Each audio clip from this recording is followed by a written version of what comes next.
A rebelião popular na Líbia enterrou esta semana 42 anos de regime de Muammar Gaddafi.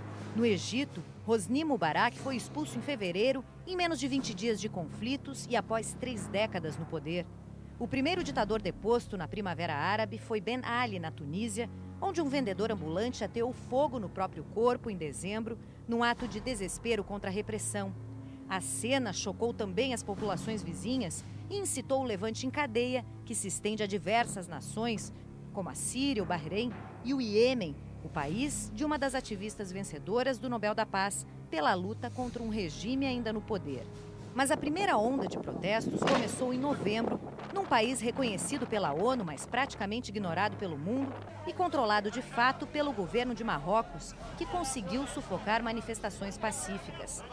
2 jornalistas formadas pela Universidade Federal de Santa Catarina resolveram contar a história dos sarauis, um povo sem pátria que espera há 35 anos pela independência. É a história do povo Saharaui, o povo que habita o território do Saara Ocidental, que é a última colônia africana.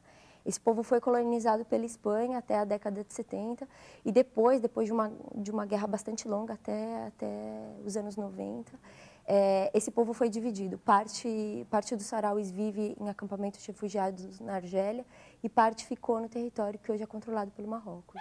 Imagine ter que fugir de casa e viver fora do país de origem, num acampamento provisório que já dura 35 anos, no meio do deserto, onde nada cresce além do desejo por mudança.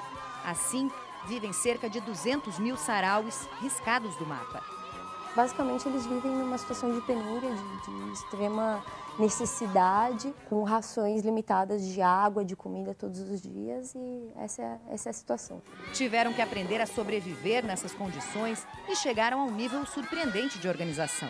Eles fundaram uma república no exílio, que hoje é reconhecida por mais de 85 países, e essa república começou a organizar as funções do Estado, né? As mulheres tiveram um papel fundamental na construção desses acampamentos, foram elas responsáveis por cuidar da educação das crianças, da saúde.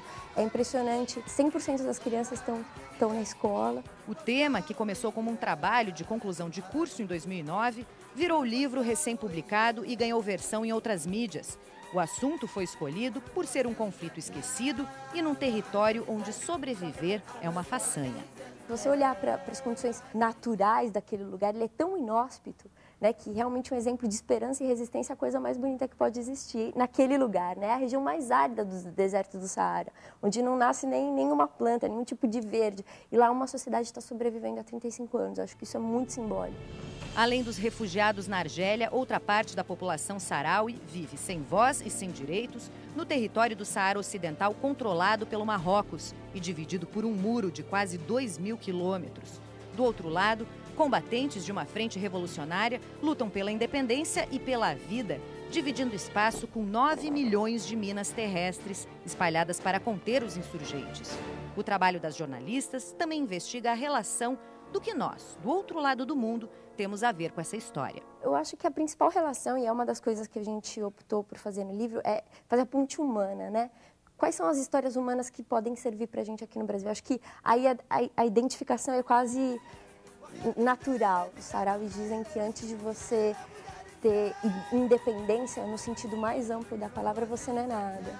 Eu acho que isso serve para todo mundo. Por outro lado, tem um exemplo de por que é importante resistir, por que é importante lutar ainda depois de 35 anos, né? Essa história de não desistir, de sempre correr atrás. Porque eu acho que o brasileiro tem muito isso, né? De sempre insistir, sempre ir atrás, apesar de todos os problemas.